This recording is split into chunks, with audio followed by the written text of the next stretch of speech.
So, what if I told you that war isn't just something that happens, like a tragic accident? What if it's actually a system? A well-oiled machine, really, with designers, builders, and a very, very clear business model. That kind of flips things on its head, right? Because if war is something we build, then maybe, just maybe, peace can be built in the same way. Let's dig into that. Okay, so our story really kicks off way back in 1961 with this pretty incredible warning. And the crazy part is who it came from. This wasn't some activist on a soapbox. This was President Dwight D. Eisenhower. I mean, we're talking about a five-star general, the guy who commanded the Allied forces in World War II. And in his farewell address to the nation, he puts a name to this thing he sees growing. So what is this military-industrial complex he was talking about? Well, think of it like a powerful three-way partnership. On one side, you've got the military. They need the weapons and equipment. Then you have the defense industry, right? The corporations that make a ton of money building those weapons. And finally, you have the politicians who control the money, approve the budgets, and, well, often get campaign donations from those same corporations. When all three of them are on the same page, their combined influence is immense. It can literally steer the direction of the entire country. All right, so here's where we're headed. We'll kick things off with Eisenhower's big warming. Then, we'll look at the modern war machine and what it actually costs us. After that, we're going to flip the script and explore a totally different system for building peace. And finally, we'll put the two side by side. So let's dive into part one, Eisenhower's warning. You see, when he talked about this unwarranted influence, he wasn't just talking about lobbying or big contracts. He was worried about something much, much bigger. He warned about a disastrous rise of misplaced power that could actually threaten the very foundations of democracy. So you have to ask, did his warning come true? Well, that brings us right up to today and what a lot of people are calling the forever war machine. And it's called that for a reason. It's a system that doesn't really seem designed to win wars, but to just keep them going.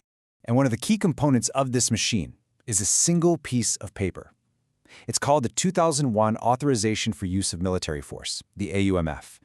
It was passed just a few days after 9/11, and it essentially handed the president the keys to the war machine. No expiration date, no borders. It's been used to justify military action in at least 19 different countries. It is, for all intents and purposes, a blank check for endless war.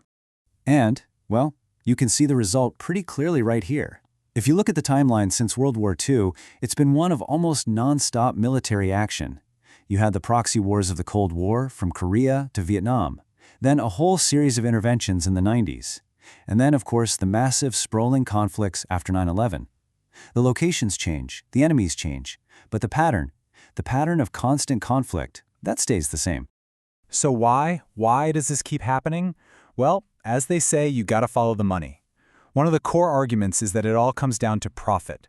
When the government spends billions and billions of dollars on weapons, that money doesn't just vanish, it goes straight to massive defense corporations.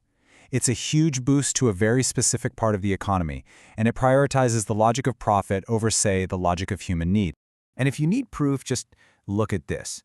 During a recent one-year period with major global conflicts kicking off, check out what happened to the stock prices of the biggest defense contractors. Lockheed Martin, up 50%. RTX, that's Raytheon, up 75%. That's not an accident. That is a direct financial reward for conflict. It's brutal. But for some people, war is literally a bull market. Okay, so we've seen how the machine works and what fuels it. Now we have to talk about the cost. And this isn't just about dollars and cents. This is the real, staggering human price of all this. Let's start with this number, $8 trillion. That's a T. It's almost impossible to even wrap your head around a number that big. That's the price tag for the U.S. war on terror since 2001. Just think about what that money could have done. Rebuilt every road, funded every school, covered healthcare, but instead it went into these forever wars. But as huge as that financial cost is, it's not the most important one. Because behind the money, there's the human cost. And that brings us to this number, 929,000. That's the number of people who have been directly killed in these post-9/11 conflicts. These aren't statistics. These were people, lives, families, futures, all gone. And the damage just ripples outwards from there. It's not just about who was killed on the battlefield. It's about everyone else. 38 million. That's how many people have been forced from their homes by these same wars. Think about that. 38 million people turned into refugees, entire regions thrown into chaos for generations. And that's the key, right? The harm doesn't just stop when the bombs stop falling. There's a term for this. It's called structural violence. It's all the long-term damage that gets baked into the very fabric of a society after a war. It's the ruined schools, the shattered economy, the total lack of trust. And those things, well, those are often the very seeds that grow into the next conflict. So, that really leads us to the big question of the day. If all of that, the machine, the profits, the destruction, if that's the system we've built for making war, then how in the world do you build a system for making peace? And that takes us to our next section, the architecture of peace. I love that phrase because it completely changes how we think about peace. It's not just a hopeful wish or the time between wars. It's something you actively build, something you design, you engineer with data and careful planning, just like you'd build a skyscraper. And one of the groups literally drawing up the blueprints for this is called the Peace Accords Matrix, or PAM.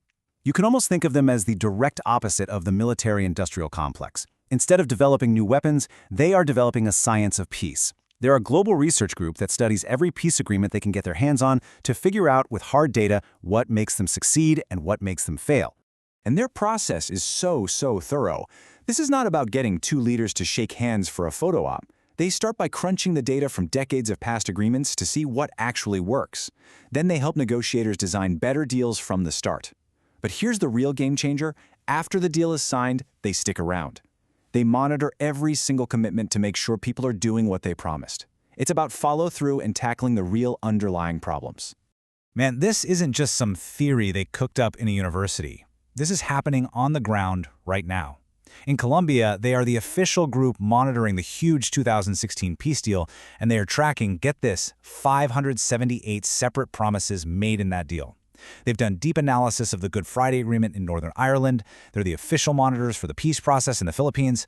This is what the hard, detailed work of building peace actually looks like.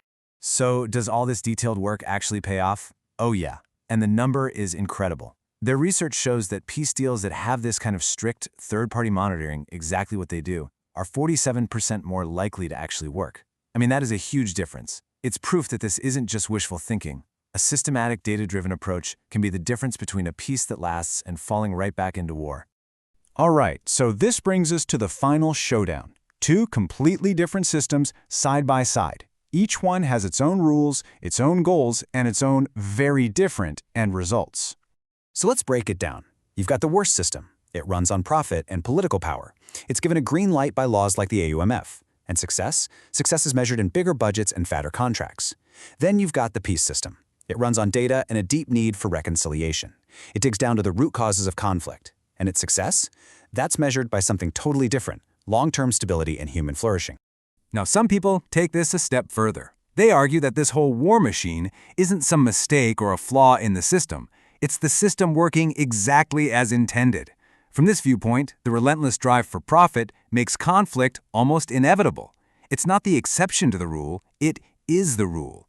And what's interesting is that you see a lot of younger generations really starting to connect those dots. And so, that leaves us right here with one last massive question. We've seen that war and peace aren't forces of nature. They're things we build. They are the result of our choices, our money, our attention. On one side, you have a war machine that is massively funded and deeply rooted in our society. On the other, you have this architecture of peace. It's proven, it's methodical, but it's scraping by for resources. So the question we have to ask ourselves isn't just which one do we prefer, it's which one are we actively building right now.